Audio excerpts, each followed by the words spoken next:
Have you ever had that moment in the kitchen? You know the one. You're just standing there, maybe making dinner, maybe pretending to scroll on your phone, and the weight of everything unsaid between you and your partner fills the room like smoke. You want to say something. You really do. I'm still hurt. I'm still angry. Or, I don't know how to forgive you, and I hate that about myself. But instead, you just keep stirring the sauce or scrolling on your phone again, and once more you say absolutely nothing. This is the moment where so many relationships begin to quietly unravel. Not because there's no love left, but because no one knows how to move through the pain of the past. If that's where you are right now, please know you're not alone in this. And good news, you've come to the right place. Welcome to Love Shack Live, the podcast for couples at a relationship crossroads, for people living in the tension of daily conflict and emotional distance, but still holding on to the hope that love is worth fighting for. I'm Stacey Bartley, a relationship mentor who spent over a decade helping couples rebuild what's been broken, alongside my co-host and lover Tom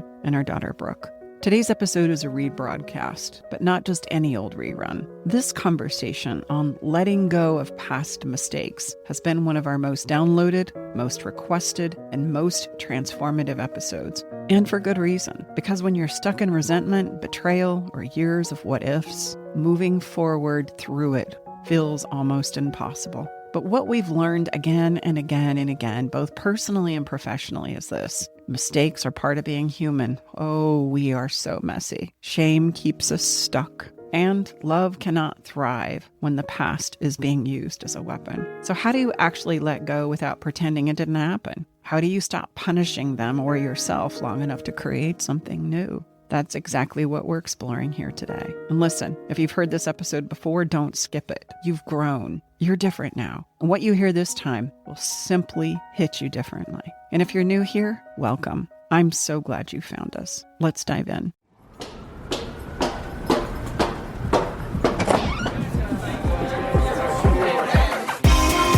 Hey, thank you for coming. Welcome to the Love Shack.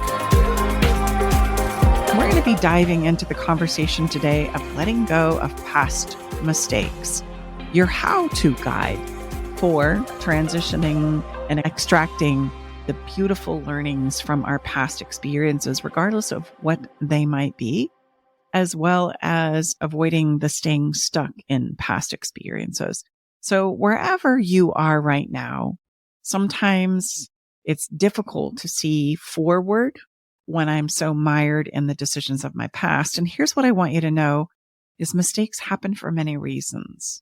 But the most common one, especially when it comes to relationships, is simply this. I didn't know what I didn't know. I was expecting one thing and seemingly out of the blue experienced something entirely different. And I need you to know the reason that that happens is because we're human. And we learn as we go, especially when it comes to love, not before we get started. And so these decisions that we make on the front side unknowingly become the surprises that we experience down the line. And there's no way to know how it's going to play out on the front side when you're asked and required to make the decisions to jump in, follow your heart, get to know this person, co-create with this person, build a life with this person. There's no way for anyone to know in the mix how it's going to play out in the future. And oftentimes this can be exceptionally frustrating, and we can make up some terrible, terrible narratives about ourselves and about our partners because of this simple thing. So we're going to dive into helping you navigate this today, as well as give you some places and literally some practical step-by-step that you can use to help get yourself out of the past and living again into your beautiful, bright, incredible, opportunistic future. That's our goal here today. So welcome. Thank you so much for being here with us. And where do we want to dive in, team? I mean, I think we should dive into the mess-making machine part as being a human being. I want to remind you, the listener, that letting go of the past is something that we get asked. I would say it's one of our top 2 questions on social media. And it's one of the hardest things that we're ever asked to do in relationships is forgive our partners and forget and let go of the past, and also do the same for ourselves. Mm-hmm. And we talked about this a little bit in our last episode, that we like to use the past as kind of a weapon.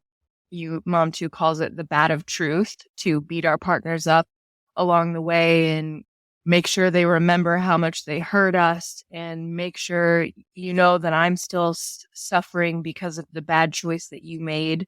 And I just want everyone to kind of frame the episode in this light, that doing that is exactly what we're talking about it. Because if you do that, you're not letting the past go, and there's no way that you can grow and move forward and really have any chance of having a successful relationship. The way that we're different is that we truly believe 100% with all of our hearts that it is possible to let things go, even if your partner cheated on you, even if they betrayed you in the worst way that you could ever imagine. We know it's possible to let it go, but that goes against all the social constructs and everything your family is going to tell you and everything you're going to read in a lot of books. So just come into this episode with an open heart and potentially learn some new things about letting go of the past, because we know that you can do it. I love that. And I want to speak to the people who are maybe thinking that you're the problem and that where you are is all of your fault. Let's talk to the other side of the equation, because we too can feel exceptionally responsible for where we might be in our relationship, especially when you see and look back that you could have done things differently and that you were struggling with mental health challenges, or where you came from as a child, or your addiction, or we're talking about similar things that all come together and crescendo for a reason. And as I say to my children, look, I could have knocked it out of the park as your mom. I say this to my ex-spouses, I could have knocked it out of the park as your lover. But the thing that I was wrestling with the most was myself. And so sometimes we can hold all of the responsibility on our own shoulders for where we are. And that's also going to keep us stuck because we're not learning from it. And I would just say, just remember what we're encouraging you to look at. It's not at all we're saying to just totally dismiss what took place. Not at all. But if you really want to be able to move on and transform from significant situations that you're navigating, then ultimately we're going to need to have you reconsider how you're holding this. Because if we weaponize what's happened, then we're probably not going to get any place new. That's the thing. So it's not a dismissal of what happened, but it's a place to understand how can we turn and face this and use this as the fuel to move forward in a way that's going to serve us and help us become stronger because of it. That's a much different context. So again, we're not trying to say just, whatever, just let it go. It's not at all what we're saying. In this episode, my promise to you and my commitment to you is to help us understand why we get stuck, and then to help us understand how to get moving again, because that's what you want, right? You want to get moving again. You want to get back to the good stuff. You want to stop living in this pain and frustration and this continued escalation of what in the heck are we doing here? Yeah, momentum. This is huge. We talk a lot about this, but I would say in this particular place, if you find yourself stuck in this place of a past significant situation, it is very difficult to create new momentum. And think about it. I always share this on our clarity calls. When people decide not to stay together, don't we all hear some version of someone saying, I just can't do this anymore? And what they're really saying is, I've run out of emotional gas. And we all will. At some point, we will. And so we as a family and a body of work, we don't want that to happen for you. We don't want you to run out of gas. Stay with us. We'll be right back. Hey there, Love Shack Live family. It's Brooke. If you're listening right now, chances are you're navigating one of the hardest moments in your relationship. Maybe your partner has asked for space and you're left wondering, what do I do? What's next? I want you to know you're not alone. This is such a tough and scary place to be, and it's okay to feel unsure or even overwhelmed. That's exactly why we created the Love in Limbo 30-Day Roadmap. This isn't just another program. It's a sacred, supportive experience designed for those moments when everything feels uncertain. Whether you're trying to make sense of your partner's need for space, navigating your own emotions, or just searching for clarity about what's next, this roadmap is here to guide you. And here's some good news. Our next round begins on January 5th, 2025. To make it even more special for you, our amazing podcast listeners, we're offering an exclusive 15% discount off of all of our programs. Just use code LOVESHACK15 at checkout. This is our way of saying we see you, we value you, and we're here to support you. So don't wait. Head to loveandlimboroadmap.com, use your code, and take that first step towards finding peace, clarity, and connection, whether it's within yourself or your relationship. You're not alone in this journey. We're here to walk it with you every step of the way. Let's do this together. And staying stuck in the past and reliving the same trauma over and over and over again, that requires a lot of emotional gas. Tremendous. It uses up a lot because unintentionally, you're experiencing the same pain over and over and over again. And like Dad said, we know what it's like to have painful things happen to you in relationships. We don't live in some kind of dreamland, even though we talk a lot about the positive. We know that it is hard and that living in the past is kind of a natural human thing that we do because we think it protects us from ever having it happen again. But just know it takes a lot to stay there. It uses up a lot of your emotional fortitude and all of the things that we need. It takes a lot of energy. 100%. In fact, that's often what drains us. Is not that forward motion and momentum isn't possible.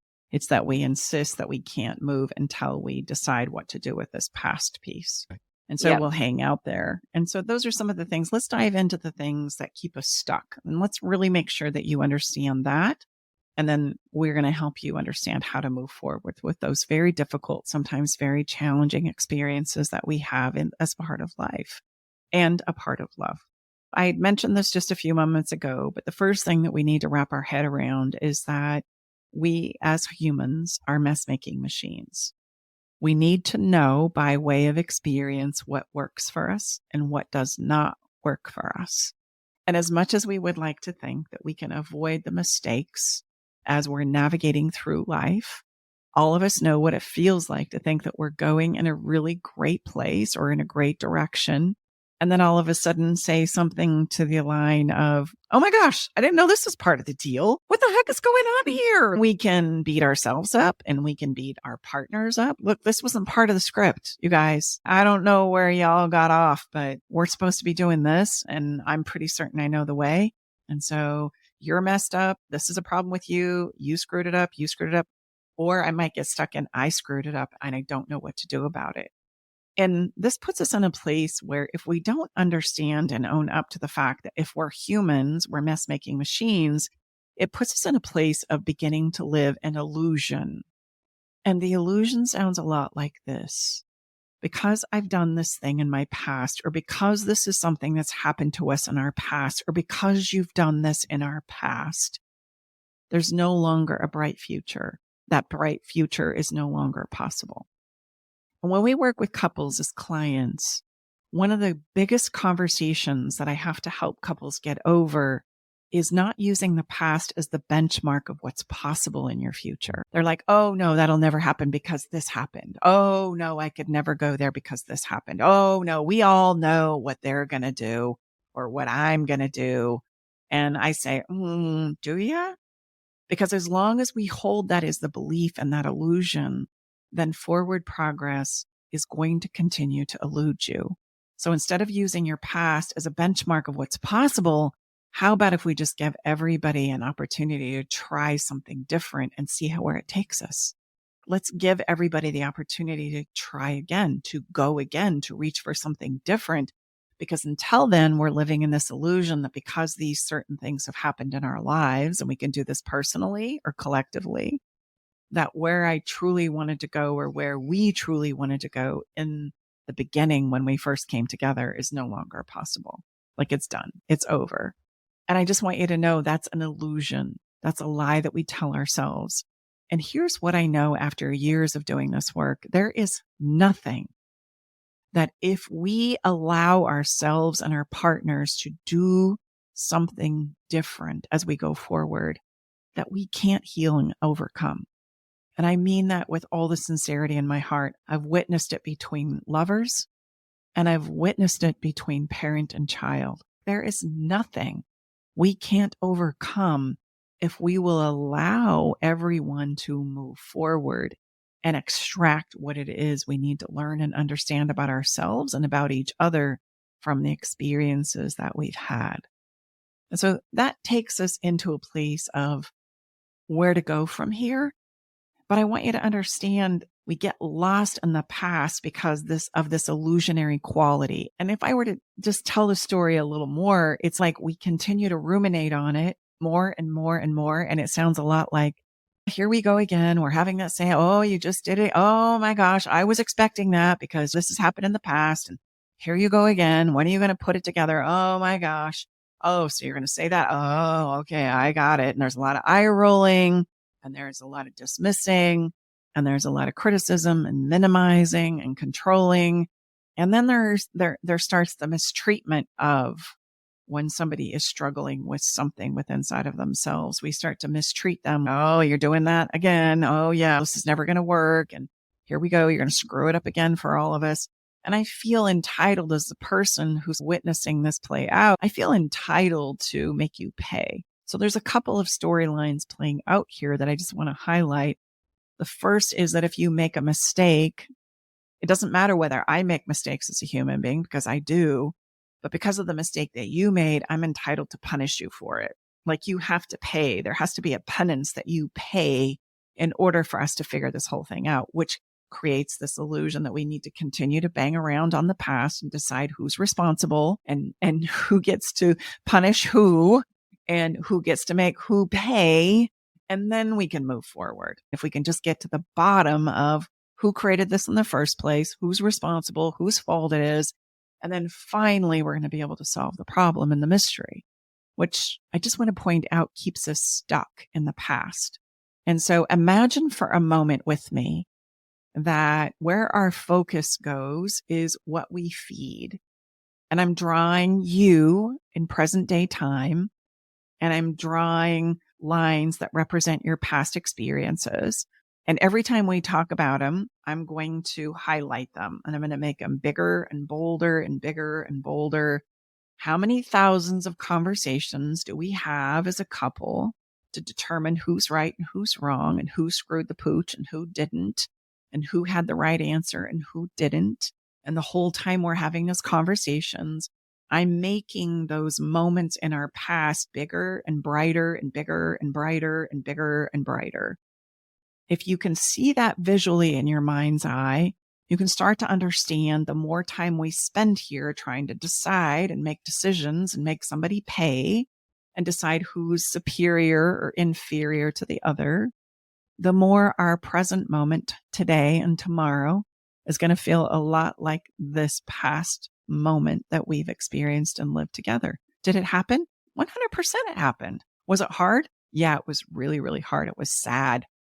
And instead of looking to creating a different path forward, we're continuing to bang around on what happened, thinking in our illusions that it's going to take us to the promised land. It's going to help us move forward in a better way. Another metaphor that I love that may resonate with you that I want to share here is that if we were to take emotional messes and make them more physical or tangible, if you will, imagine me having a mess happen at a dinner party where a glass gets knocked off the table and it shatters into a million pieces. And I'm so embarrassed and I'm so, awkward and uncomfortable that I decide to ensure that this never happens again. After the dinner party, I'm going to pull a shard of that glass from the garbage can out and I'm going to put it in my pocket. And it's going to continue to be the reminder that I'll never, ever, ever, ever do that again. And you would probably think I was crazy if I left your dinner party, dug through your trash and put a piece of glass in my pocket just so that I could remember to not ever make a mess like that again. And yet that's what we do emotionally all the time. We carry it and we hang on to it because in our illusions, think that it's going to prevent it from happening again, which it does not. It only provides the opportunity for us to continue to show up as though it's still happening. It's still playing out every single moment and every single day of our life. Because as a human being, I show up as good as I feel. And if I believe and feel as though I need to hang on to this emotion, it's going to allow me to continue to show up as though it's still happening today. And that's why your moments in the future are going to feel just like your moments of the past. And do you think we do that because if we didn't take that approach, like I shared earlier, then we're just dismissing, meaning Do you think people get hung up? Because that's what seems to come to my mind logically. If I take that approach, then I'm just dismissing this egregiousness that was perpetrated upon me. Do you think that's where that's why it's hard for us to take this approach? 100%, because we have this idea that if somebody hurts my feelings, if somebody betrays me or disappoints me, then I'm entitled to make them pay. They have to pay. And you think about even the way we were raised, right? If you do something wrong or you make a mistake, there's no teaching or learning about it. I'm just sent to my room, or I'm grounded from cars and phones and keys and conversations and exploration. And then that's it. You're just supposed to figure it out from there. And this is happening to you. I get to make it more painful for you because you screwed up. So take it on the chin. And I'll see you in 3 days when you're ungrounded. And that creates this pattern in our minds that we think we have to continue to play out as adults.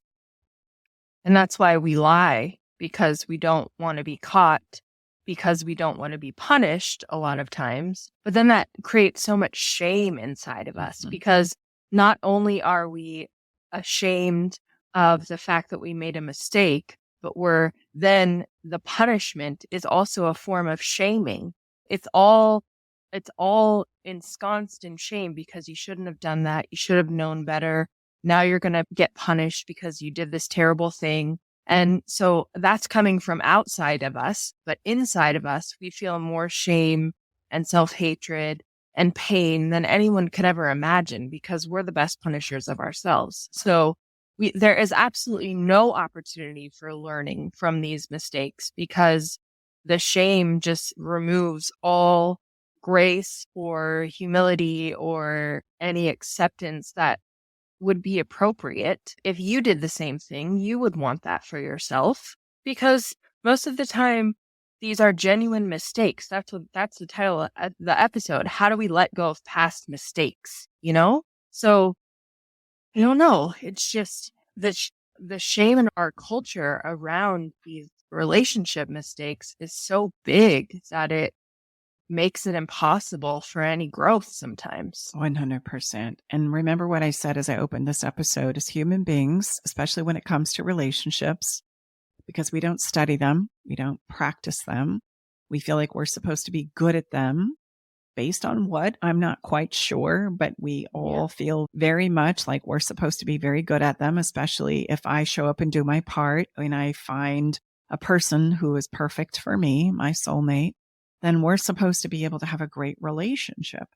And that just highlights the illusion that we continue to live in our lives. And the reality is, I didn't know what I didn't know. And so through the course of navigating relationships, there are going to be many things that come up as truly the human mess-making machines that we are, that we go, holy cow, I didn't know I was going to show up and wrestle with this. I didn't know that this was going to be such a challenge for me, or holy cow, I didn't know my partner was going to wrestle with this. I didn't know this was going to become a thing in our relationship. And here's the thing, nor did they know it was going to be something they were going to wrestle with. And what we don't understand about relationships is as we get into them and co-create together, which is what a relationship is, right? What you do affects me and what I do affects you. And then when there's all the risk on the table, right? Like my physical health risk, my mental health risk, my spiritual risk, my financial health, it's all on the table because we are going to commingle it, and putting it all on the table is the only way that we're going to be able to have success in this ability to co-create. And yet you're asking me to risk it all. Yes, it will ask you to risk it all. And so we're not supposed to have a lot of fear and insecurity about that when you find the perfect person. Well, that's a bunch of crap, because here's the truth. You're going to have more fear and insecurity in a co-creation than you are living autonomously in your own life. The journey is worth it, but we have to give ourselves the understanding that you're going to make messes, and so is your partner. And the opportunity is to learn how to lean in and navigate through those. And if you step into the place of punitive that we come from, the grounding, the penalizing, the pushing away, the isolation, the shunning, I really want you to come close. But what I tend to do is say, I can't talk to you. I can't let you love me. I can't have sex with you.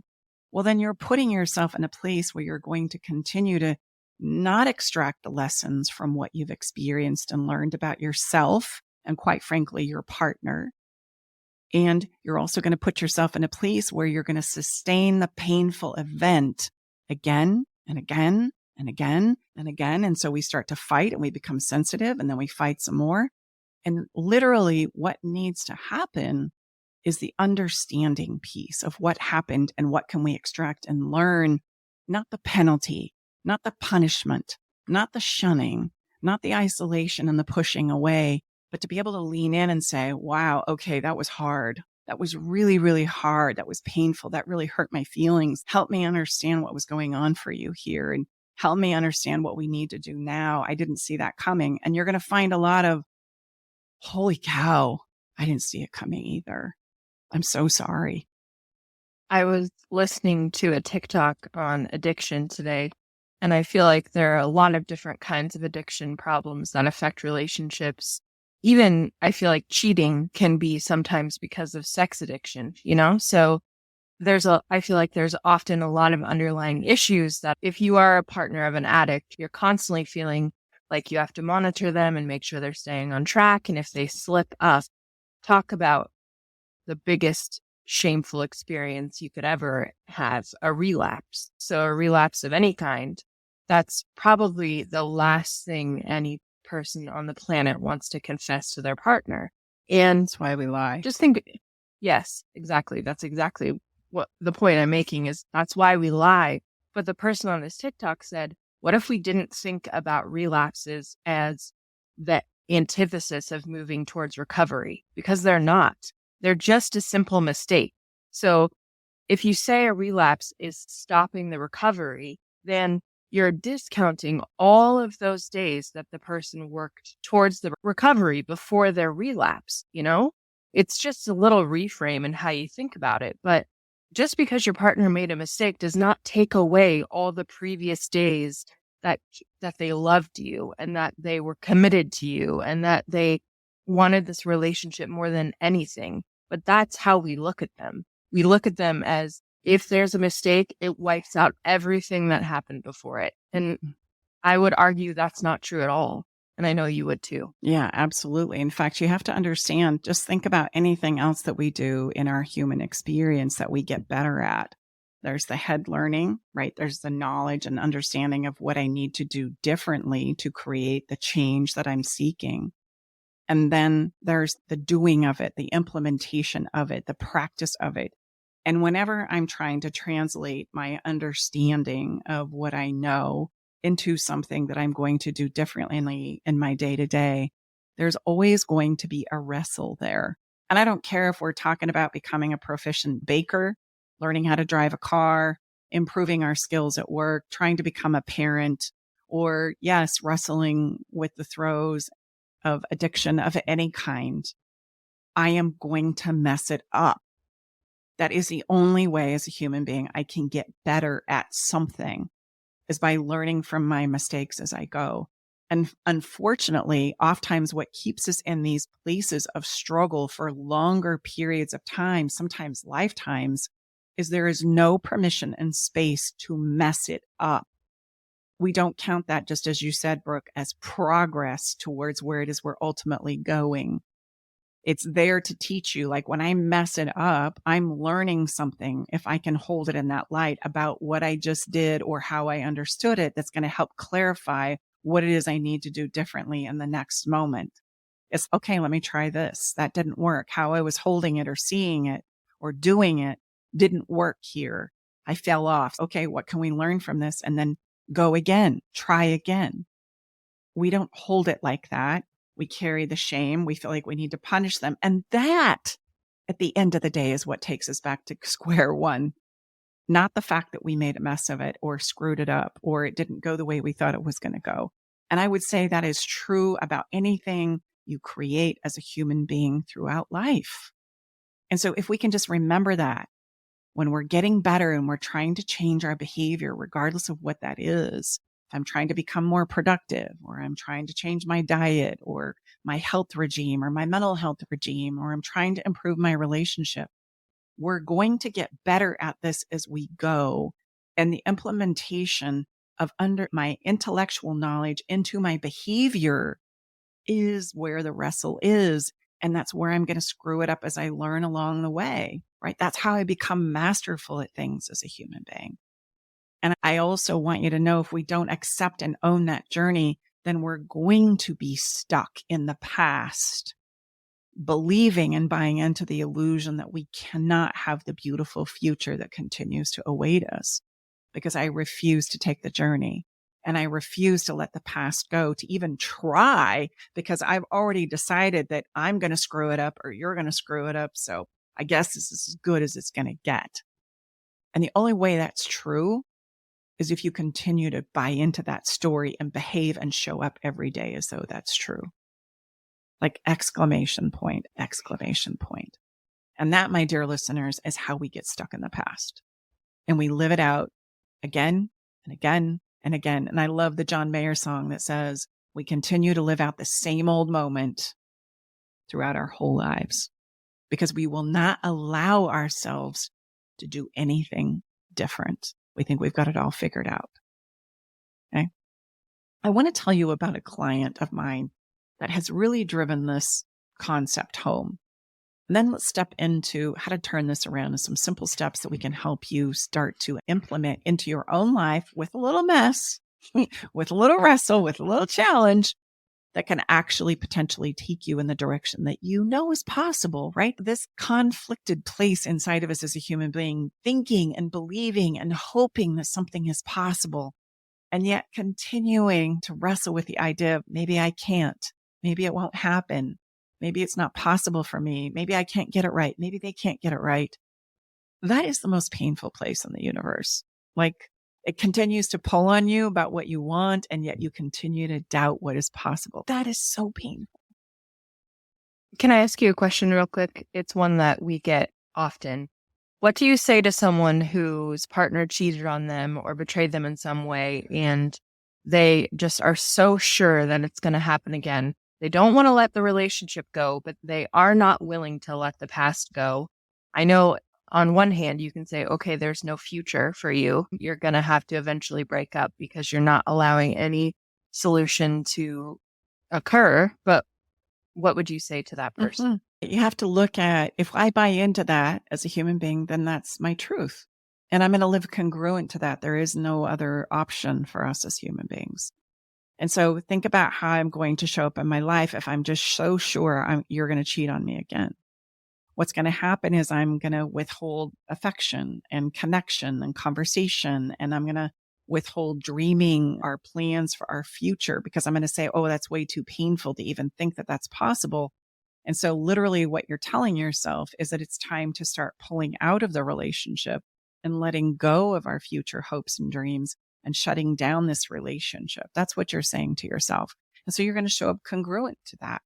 As we always like to say, everything comes out in the wash. So let's say, okay, Tom and Stacey and Brooke, okay, I understand what you're saying. I'm going to take a new vision of this. I'm going to allow a place for renewal, new understanding. And let's say the partner does step back into the same behavior. Well, ultimately, it's all going to come out in the wash. So then now you have a decision to make. If this same situation is going on with a whole different approach is still continuing, meaning we always have an opportunity to make different decisions even going forward. So even the fact that you've taken a renewed look at something and maybe the same behavior continues to show up. And so ultimately you're going to be able to make a decision. But we find that regret happens when we feel like we haven't given a situation ultimately all the chances for possibility to reframe it, to create something new, to do a redo. So, because most of our clients and members come to us individually, and people say, Tom, what if my partner, he or she never comes to the table?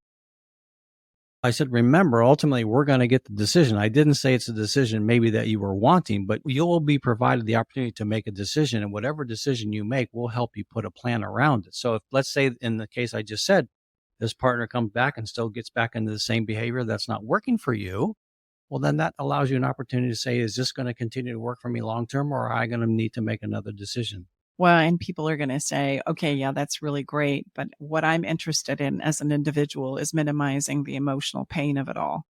And I think that if I just anticipate you doing this again, then it's going to stay off the emotional pain that I'm feeling. That's my way through. That's the best way through. So I'm going to start pulling out of this relationship and I'm going to cut you off and we're going to stop doing things that we used to do in our relationship because I just know you're going to do this again.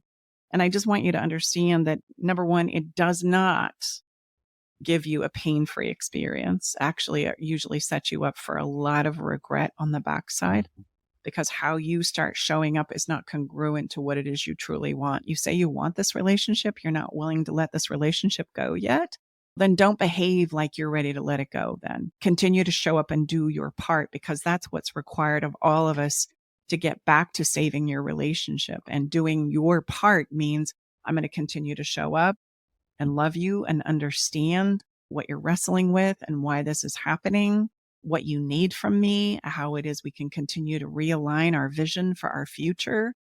And when and if that happens again by you doing your part, on your part, there's not going to be any regrets. Right. You're going to know you showed up, you gave it your all, you did your part, you loved them, and there are no regrets there. It's much easier to find completion and to let go from that place than to know that you were withholding what you wanted to give them, that you were now making up in a story, an illusion that you were entitled to shame them, beat them up, control them, manipulate them, minimize them, push them away, cut them off from sex and intimacy.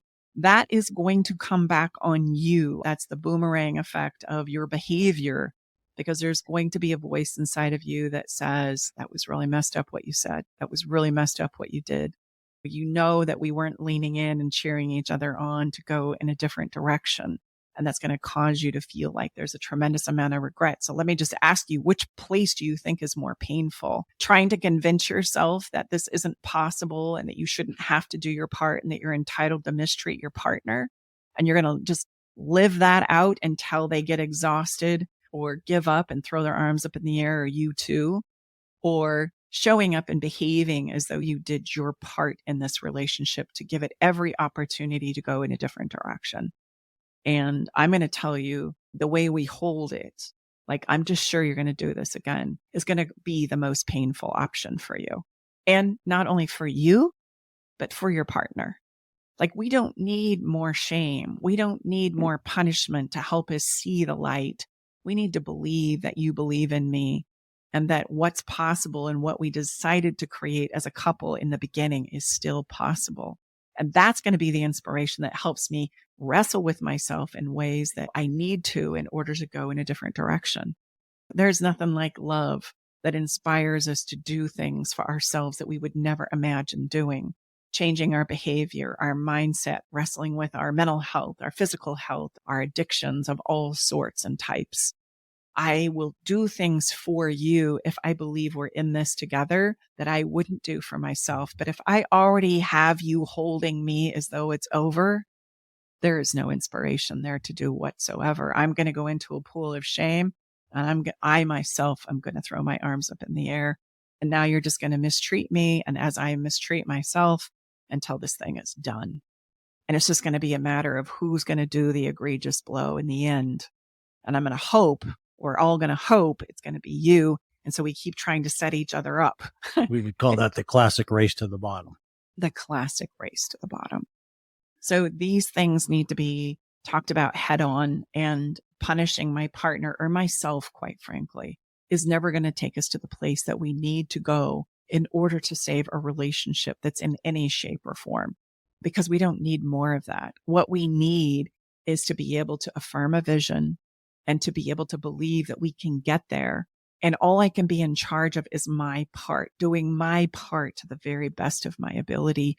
I can't monitor my person. I can't critique them, judge them, decide what it is they should or shouldn't be doing. We just monitor what's happening for the agreements that we have.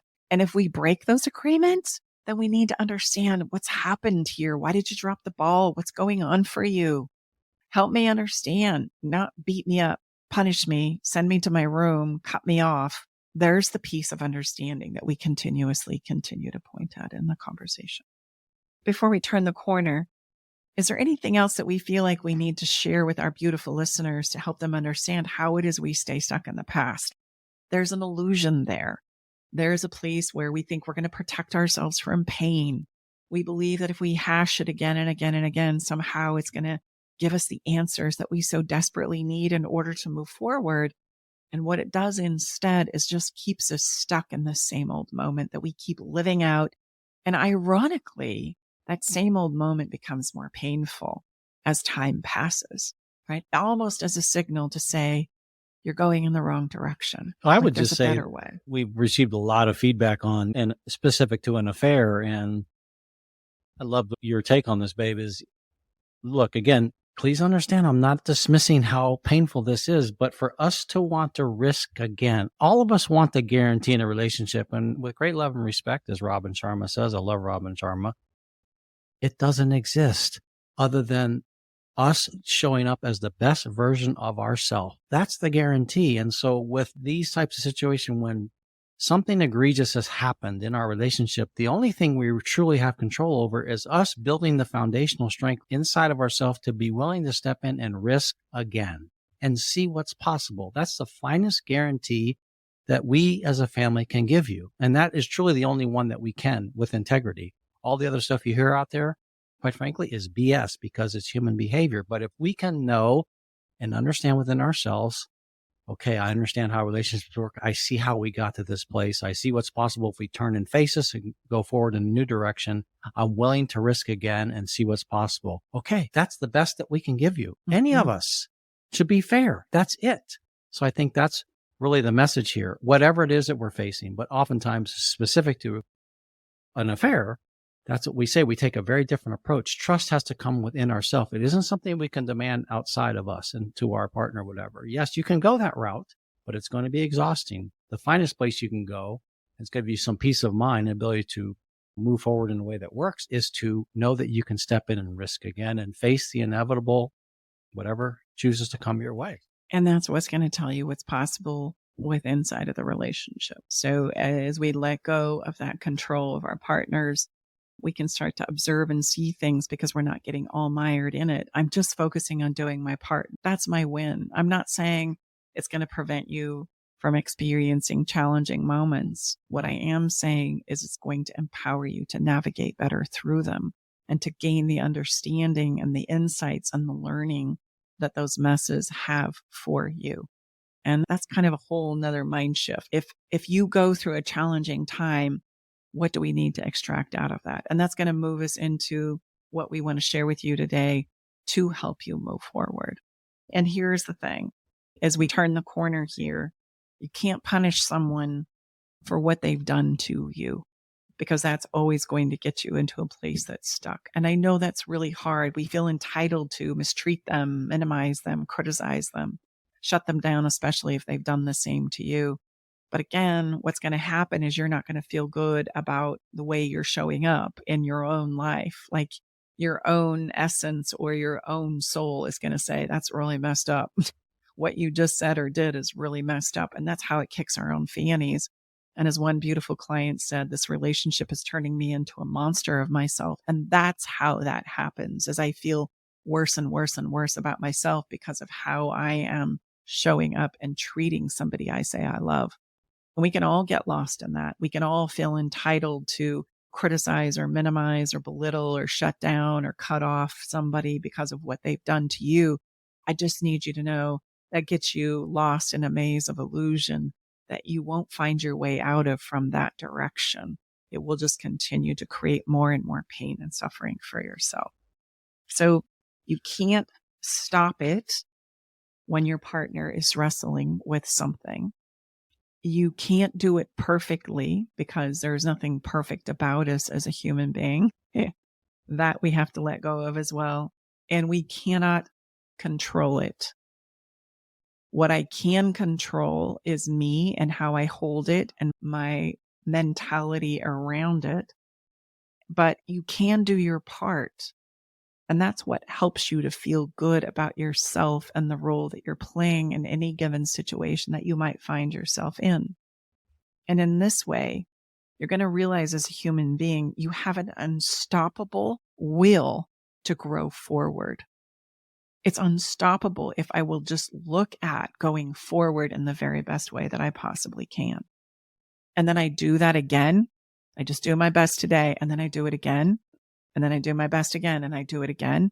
And I begin to stack on those things so that I become more congruent with the person that I want to show up as, even though we're going through a very difficult time. This is what we call radical acceptance, acceptance of what has happened. And my encouragement to you is to develop a reflex to ask yourself, what am I going to do about where I am now? What direction do I want to go in? And what is one small action that I can take right now in that direction? And then we stack on those. And I do it again and again and again. Some super tips that I have for you in implementing this is, do not allow yourself to say negative things about your situation. You're not stupid. You shouldn't have known better, because if you did, you wouldn't have made the choices that you did. You got all in. You loved. You gave it your all. Or you didn't know that you were going to be wrestling with some of these emotional things that are coming up for you. And because of where you come from, your only coping skill is to drink, to reach out to other people for validation, to go missing, to isolate, to pull away, to stop talking. Those are things that we talk about as emotional survival mode. You're not stupid. You didn't know better. You didn't know this was going to happen. And we're all called upon to navigate those things in real time. Number 2, find something positive about your experience. How can this help me? Where is my awareness and my understanding needing to come from because of where I am? And I know that one's going to really ruffle some I was just going to feathers. say, people pulled over like, okay, Stacey, you've just That's like, it. I'm done. I'm clicking off. That's Like, it. you have lost your, You had me listening for a moment, come but on, you have man. no idea As what I'm Brooke going says, you're through. being a Disney person now. Come on. So give us a little context around that. What might that look like or sound like? Yes. There's always a silver lining. And you want to know why I'm 1000% sure that that's the truth? Is because we live in a world, a universe that is full of polarities and dichotomies. And so what could be really bad for me can be good for me. And what could be good for me could become really bad for me. And when we understand that that's just principle, just like gravity, just like oxygen, just like our hearts beating, we can take 100% assurance that that is the reality, even in things that are really challenging and difficult to live through. There is always a little bit of a silver lining. And I feel like we need to give some examples here of some really challenging things. And here's the irony. When I'm going through a difficult time, the minute I can find something positive about it, that difficulty, that trauma becomes a superpower for me to propel me forward. So here's how it works. Let's give myself as an example. I remember when my father died as a kid, and I remember thinking that was the most incredibly difficult, awful, sad thing that I could potentially go through. And you were how old? I was 7. And I remember the casket closing, and I remember thinking, my gosh, I don't want my dolls. I don't want my blankets. I don't want my toys. I don't want my friends. I don't want anybody. I just want my dad back. And the silver lining for me in that whole experience was that in that moment, it taught me how valuable and important relationships are. Like, they are everything. They are life themselves. And without that experience, I would have never had that experience as a child. And yet that's my silver lining out of, in my memory and my knowing, watching that casket lid close. Every time now I experience death, and we've just experienced death again in our sphere of influence, from a dear friend who has lost a baby 14 months old, her beautiful granddaughter, I'm reminded again of the preciousness of life and love. And that if we take it for granted, we're going to miss the essence of the gift that it has to give us. Was it difficult? Was it hard? Did it make me cry? Yeah. But there's a beautiful gift in there that it reminds me yet again of living. It's kind of like, okay, if we're not going to be here forever, we'd better get busy doing and pursuing the things that are going to bring us joy and light and love. And I want to be a part of that. I want to get on board with that instead of spending 1 ounce or wasting 1 ounce of my precious life experience mired in a tremendous amount of pain that I could potentially set up to last my entire lifetime. Well, I'll give a really insightful one, I think. 2010, one of my sisters passed away somewhat expectedly. She was navigating cancer. I was braced for that one. Then 7 days later, to the day, a family friend died. And because of that, I mean, it literally hit me like a 2x4 across my chest. Remember the day my brother told me when I walked in and shared that Mike had passed away, unexpectedly died of a heart attack in the pasture of his little ranch that he had.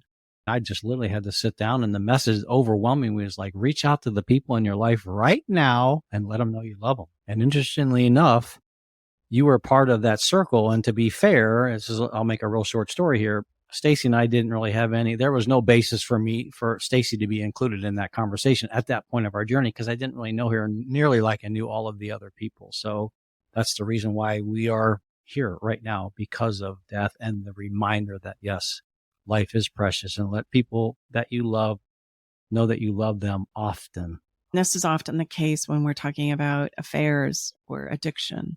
They pop up because there are things that are happening that we need to look at and be aware of and learn from. As we help couples get through affairs and really difficult, challenging places in their life and in their relationships, as they look back over time, they could see that their things weren't really going so well, but we weren't in a place to really address it then. And then as things continue to escalate or break down, and then we have this moment where we have to come face to face with looking at it, we realize that is a great gift, because without that moment, there are a lot of other things that could potentially go awry as we want to go forward in a different direction. And that's what I mean by there's going to be something positive that you can extract from every negative. And might it take a while to find that nugget for yourself? Yes. Give yourself some grace, and we're not being Pollyanna here, but. No, it's principled. Right. There is a positive nugget out of every negative experience. I promise you. But we've got to learn to look for that. So let's move to 3. By doing this, by looking for and knowing that that's where we want to attune our minds to, looking for the learning, the understanding, and the silver lining in any negative moment. This is going to ensure that your experiences of life, whether we classify them as positive or negative, bring more meaning into your life. Your life becomes more meaningful because you're looking for the meaning that these things have in our lives that help me then decide how I want to go forward. And meaning comes from the small things. It doesn't come from the big things. It comes from the ways that I hold things in my own mind. And I can make them negative, which is what we typically tend to do. Oh, this is terrible. This is never going to work. This is over. I'm done. I'm never going to recover from this. It's never going to be okay. I'm never going to love like this again. We have all kinds of really crazy conversations in the negative that we make up. But I also want you to know that if you were aware, you could also say, I'm going to learn from this. It's going to help make me a better person. I'm going to go in a different direction. I think the best is yet to be. I'm going to learn from this and implement this, and I'm going to be the best version of myself going forward. And I'm going to find somebody who can meet me there. I'm going to find us, hopefully can meet us there. That there are always two sides of that conversation, from the positive to the negative. And I'm going to encourage you to reach for the positive, not the negative, because the negative one is the one that keeps us stuck. And then the last one is look at all your experiences as valuable instead of right and wrong or good or bad. Experiences help us understand what works and what doesn't work. And in this way, you can place yourself positioned for tremendous opportunity, because I can improve as I go as a human being, which quite frankly is how we improve as a human being anyway. I figure it out as I go. We all can relate to trying to figure it out before I get started, which very much has the tendency to put me stuck in a corner from the get-go, and I do nothing. I wait and I wait and I wait because there's always something more I got to figure out and understand. And I wait some more, thinking that I'm going to wait until the perfect moment will happen, so it will all roll out perfectly. And the reality is nothing happens. Like nothing happens from that place. You're just stuck. We figure it out as we go, and we're going to make messes as we go. That doesn't mean that your future is compromised and over. It means that there are some things that we need to learn and understand about what's happened that will help us go forward in a better way, forward in a more productive, positive way. What I invite you to do right now is to take all of your don't wants, those things that are like rolling around obsessively in your thinking. Those thoughts that say things like, this will never work. I can't get over this. I can't let go of this. My future is ruined because of this. I don't want this. I don't want that. And I just want you to make a list of them, like write them all down on a page. And then I want you to get up and walk away from it, get a glass of water, and then come back to your list. And I want you to take the challenge on of turning every single one of those don't wants into a do want. So if I don't want this, then what do I want? What do I want to see happen? What do I want to gain the ability to understand or do or know? And take each one of those and flip it into a want. And this is about the moment your brain's going to start to freak out. And I want you to know that's totally normal, because we have programmed our brains, for the most part in our society, of paying attention and attuning themselves to all the things we don't want, thinking that is going to keep us safe. And I need you to know that's part of that illusion creating that we do. So challenge your brain and say, no, there's a want here. Let's find it. If I don't want this, flip it. What do I want? Just flip it to its alternative. If I want to feel safe in my relationship, then I probably need to show up and learn how to create emotional safety in my relationship to experience that. That's what I want. That's what I want to do. That's what I'm going to focus on.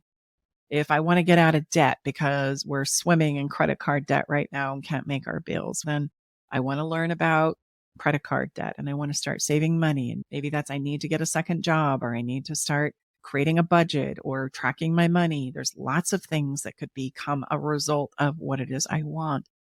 And you could do that with every don't want on your list. Turn it into a do want. And then that's going to start to help you see and understand the action that you need to take going forward, starting tomorrow. And look, you don't need to swing for the fences. Just come up with one teeny tiny small action that you can take or make that helps you feel like you're going in the direction of that want. That's how we get out of the past. Step by step, little by little, moment by moment, giving myself new opportunities to understand, to learn, to implement, and to go again. So that is the best you can do right now. And then you just do it again. And then you do it again. And this is how we move out of living out of our past. If today's conversation stirred something inside you, if you're in that season where communication is clunky, distant, or maybe just completely shut down, please hear me when I say there is a path forward and you don't have to find it alone. First of all, stop beating yourself up for needing reminders and support. That's not a weakness. That's just being human. We don't just learn from love once. Learning from love is an ongoing experience and practice. That's why we've created something simple, powerful, and affordable to help you take your next step. It's called the Space and Separation Communication Playbook, and it's specifically designed for those moments when the conversations feel hard or are not happening at all. Here's what you'll find inside the playbook. A self-assessment to help you spot the emotional survival patterns that you're both stuck in. Real guidance for shifting how you show up, because it's not just what you say, it's how you say it. And simple communication tools to create better clarity, even in the hardest of moments. You can grab it right now for just $9. Yep, that's really true, $9. It's the best place to start if you're tired of guessing and ready for some grounded, practical clarity. Just head to the link in the show description to get your instant access. And if by chance you're ready to go even deeper working directly with us, join the Better Love Club in one of our signature programs. We've totally got you. Everything you need is just a few clicks away. Because love, it's not magic. It's a practice of real skills. Love also isn't about being perfect or lucky. It's available to us all. So if you want it, come and get it. Take that next step. We'll be here to walk with you side by side. So let's have a little bit of fun. Today's our little bit of fun is I want to invite you to revisit the dreams that you held together as a couple when you decided to create a future together. Do you remember those dreams? Here's what I want you to know. All relationships are built on dreams of what we are to be and what we can accomplish and build and create together. I want you to celebrate the ones that you've already accomplished. have a little celebration ceremony around it, clink some glasses, make a wonderful meal, recount and relive all of the wonderful dreams that you had in the beginning that you've fulfilled and that you've created. And then also take this opportunity to create some new ones to pursue. Maybe it's designing a new house or buying that convertible that you've been drooling about for years, the ranch that you want to own, or the faraway places that you would like to travel to, or the business that you would like to start. Pretend like this. Pretend like you've just won the lottery and let the conversation take hold from there. What would you do if you won the lottery and money was no longer an issue? What would you create? Where would you go? What would you want to experience together? This is going to put you in a place where you have new dreams to pursue, new visions for your future. And let's face it, as human beings, we all need one of those to pursue because that's going to help us navigate our way out of the past. Leo Buscaglia had this to say in his book, Born to Love. Nothing is so fatal as predictability. Dull routines have a way of insidiously creeping into our lives. There's Sunday morning breakfast after church, the same old restaurant, Wednesdays with the in-laws, Friday's movie night. These threads of habit are woven into our lives until we find ourselves bound, limited only to experiencing the same old slice of life over and over and over again. What is so desperately needed right now at this point in time in our history is acts of serendipity, a surprise dinner, an unexpected gift, a little craziness to shake up this deadly habitual experience and existence that we have. And it all begins with a dream. So take some small steps today towards it. Our song for this week is Can You Feel It, Baby? It's Digby Jones. And the only word in the entire song is all right. It's going to be all right. It's all right. It's going to be all right, which I thought was quite profound because of our conversation today about trying to get out of the past or the past mistakes that we've all made, the places where I beat myself up, I beat up my partner. Like, it's going to be all right. Let's just turn the lens and look at this from a different direction. And let's see if we can extract a little nugget of understanding, learning, and potential. Because again, I remember you are unstoppable when we turn and realize we can always move forward. We can always try again in a new day and in a new moment. Don't forget that. It really is all right. This song is a beautiful instrumental with these incredible words. It's got a little bit of a funk to it too. It's personally one of my favorites. You can check this song out on our playlist on Spotify at the Love Shack Live playlist or on our website at staceybartley.com. I think that's a wrap as we land this episode. Thank you so much for giving us your time, which is the most precious resource that any of us have. If you have something you'd like us to cover in another episode, reach out to us. There's lots of different ways you can email us. There's a wonderful little widget on our website. You can leave us an audio message. We're here to talk about what's important for you. Thank you for being with us. And until next time, go create some dreams. It's important while you listen to the song. It's a beautiful mix. Bye-bye for now.